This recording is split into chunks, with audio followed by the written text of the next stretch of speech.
Sir Kommineni గారు, ఓవరాల్గా చూస్తుంటే ఒక రకంగా ప్రశాంత వాతావరణంలోనే ఒక రకం కాదు, ఓవరాల్గా ప్రశాంతతే. మామూలుగా అయితే ఇతర రోజుల్లో ఇప్పుడు వెస్ట్ బెంగాల్ చూడండి, కనీసం 7-8 మంది చనిపోయిన ఘట్టాలు ఉన్నాయి. ఆంధ్రప్రదేశ్లో సైతం ఇతర రోజుల్లో 10 మంది 15 మంది కూడా మొత్తం ఉమ్మడి ఆంధ్రప్రదేశ్లో జరిగిన సందర్భం ఉంది. ఈసారి ఎక్కడ ఒక్కరు కూడా మరణించకపోవడం అనేది ఒక మంచి పరిణామం. తర్వాత ఇంకో ఇంట్రెస్టింగ్ ఫ్యాక్ట్ మీరు అబ్జర్వ్ చేస్తే, మామూలుగా తెలుగుదేశం వాళ్ళు చంద్రబాబు నాయుడు గారు రాయలసీమ గుండాలు కడప గుండాలని ఇట్లా అంటారు కదా, మొత్తం రాయలసీమలో అంతా పీస్ఫుల్గా జరిగిపోయింది. ఎక్కడ పెద్ద ఒక్క ఇన్సిడెంట్ కూడా జరిగినట్లుగా అనిపించింది. వేరే నడిబొడ్డులో, విజయవాడ నడిబొడ్డు అనండి, పోరంకి దగ్గర ఇప్పుడు మీరు చెప్తున్నారు కదా, అంత దారుణంగా జరిగింది. ఇప్పుడే నర్సరావుపేటలో గోపిరెడ్డి శ్రీనివాసరెడ్డి గారి ఆసుపత్రి మీద దాడి జరిగిందట. అలాగే కొన్ని చోట్ల మాచర్ల ఆ ఏరియాలో, బట్ ఇక మిగతా చోట్ల పెద్దగా ఎక్కడ గొడవలు అయినట్లుగా లేదు. సో ఇది అంటే ఇప్పటి వరకు తెలుగుదేశం వాళ్ళు ఏం ఆరోపణ చేస్తున్నారు, వీళ్ళు మొత్తం గుద్దేసుకుంటారు లేదా అది చేసేస్తారు, దౌర్జన్యాలు చేసేస్తారు. చేసిందంతా ఇప్పుడు ఎవరు? వీళ్ళు చేశారు. పోలీస్ ఆఫీసర్లను ట్రాన్స్ఫర్ చేయించుకుంది ఎవరు? వీళ్ళు చేయించుకున్నారు. కావాల్సిన వాళ్ళని పెట్టుకుంది ఎవరు? వీళ్ళు చేయించుకున్నారు. అయినప్పటికి కూడా ఈ గొడవలు ఏమి జరగలేదంటే దాని అర్థం ఏంటి? సో పీస్ఫుల్గా ఈ వైసీపీ వైపు పెద్ద వాళ్ళకి ఆ కాన్ఫిడెన్స్ ఉండబట్టి జనం మీద వాళ్ళు అటు జోలికి వెళ్ళలేదు, వాళ్ళు ఇబ్బంది పడలేదు. ఈవెన్ 2019లో కూడా మీరు గమనిస్తే అప్పుడు ఒకటే వేవ్ లాగా వచ్చేసి గెలిచారు. అందువల్ల అప్పుడు కూడా ఈ శాంతి భద్రతలకు ఏం పెద్ద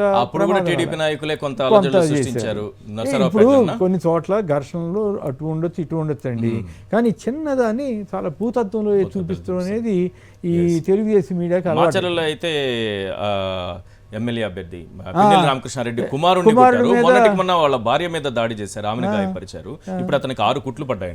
తర్వాత తెనాలి ఇన్సిడెంట్ లో కూడా అతన్ని రెచ్చగొట్టి ఎమ్మెల్యేని అతను కవింపు చర్యలకి భార్యని తిట్టి అతన్ని తిట్టి కావాలని చేసినట్లుగా.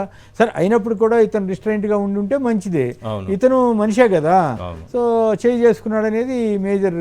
ఈ తరహా ఘటనే మనం గోపిరెడ్డి శ్రీనివాసరెడ్డి పైన కూడా వాళ్ళ ఇంటి పైన ఈ తరహాలోనే దాడి దిగారు. ఇప్పుడు మనం పోరంకిలో చూసాం కదా, అదే తరహాలో వాళ్ళ ఇంటి పైకి వెళ్ళారు. అంటే వాళ్ళ భయం, ఓటమి భయం అనేది కనపడతా ఉంది. ఓవరాల్ గా చూస్తే మూడ్, మనమేమి పలానాళ్ళు గెలిచిపోతారని వీళ్ళు గెలవరని మనం అంకెల రూపంలో మీ అనుభవంతో కొంత చెప్పొచ్చు. మూడ్ ఎలా ఉందని చెప్పండి. మూడ్ ఖచ్చితంగా నేను పొద్దు నుంచి చాలా మందితోటి రకరకాల వాళ్ళతోటి మాట్లాడటం జరిగింది. ఎవరు మాట్లాడినా కూడా మినిమం ఇప్పుడు ప్రస్తుతం ఉన్న అధికార పార్టీకి మినిమం 100 to 110 మినిమం బేస్, ఆ పైన ఎన్నెన్న రావచ్చు. అంటే కొంతమంది అయితే 150, 160 కూడా చెప్తున్నారు. సో మేబీ అది రైటా కాదనేది మనం చెప్పలేము, కానీ మినిమం అంటే ఏంటి, గవర్నమెంట్ వస్తుంది అని చెప్పటం. సో మూడు ఆ రకంగా ఉంది.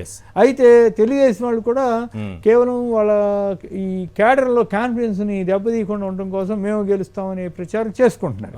అదేమి మనం తప్పట్టలేదు. పూర్తిగా వాళ్ళకి అవగాహన వచ్చినా సరే ప్రచారం చేస్తారు. వాళ్ళకి ఇవి బెట్టింగ్లు ఉంటాయి, చాలా అవసరం టీడీపీ నాయకులకి.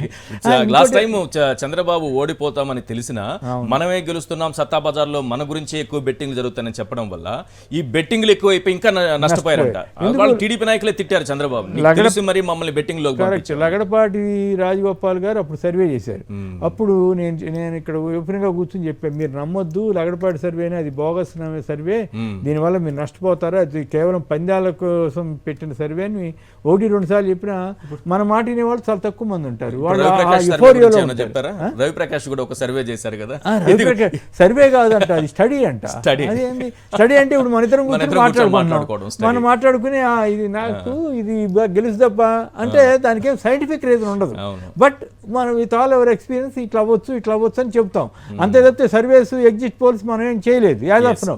బట్ వాళ్ళు వీళ్ళు చెప్పుకునే మాటలు, అయితే కొంతమంది కొన్ని సంస్థలు ఎగ్జిట్ పోల్స్ చేసినట్లు చెప్తున్న వాళ్ళతో మాట్లాడినప్పుడు వచ్చే ఫీడ్బ్యాక్ ఆధారంగానే కనీసం కొంత ఆధారం ఉంటుంది.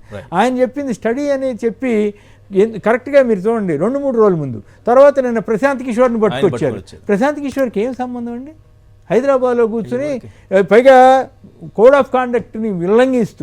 ఇప్పుడు ఎలక్షన్ అయిపోయిన తర్వాత మన ఇష్టం ఏదన్నా కొద్దిగా మాట్లాడుకున్న పెద్ద ప్రమాదం ఏం లేదు, దానివల్ల ప్రభావితం అయ్యేది ఏమి ఉండదు. కానీ వాళ్ళు నిన్న కూర్చుని మాట్లాడారు. అసలు ఓపెన్ గానే చెప్పుకున్నాను, రవి ప్రకాష్ దించిందే చంద్రబాబు, మళ్ళీ పీకేని దించలేరా ఆయన దగ్గరికి? ఆయన కూడా అసలు ఆయన బీహార్ ఎలక్షన్స్ గురించి చెప్పకుండా ఇక్కడికి వచ్చి కూర్చుని ఎందుకు చెప్తాడు? పోనీ ఒడిషా ఎందుకు వెళ్ళలేదు? ఒడిషాలో కూడా అసెంబ్లీ ఎలక్షన్ జరుగుతున్నాయి కదా, అక్కడ ఆయన 25 ఏళ్ళుగా ముఖ్యమంత్రిగా ఉన్నాడు కదా, 25 ఏళ్ళ ముఖ్యమంత్రి గురించి ఎందుకు జోస్యం చెప్పడానికి వెళ్ళలేదు? ఇక్కడికి ఎందుకు వచ్చాడు అంటే మేనేజ్మెంట్ స్కిల్స్. రైట్.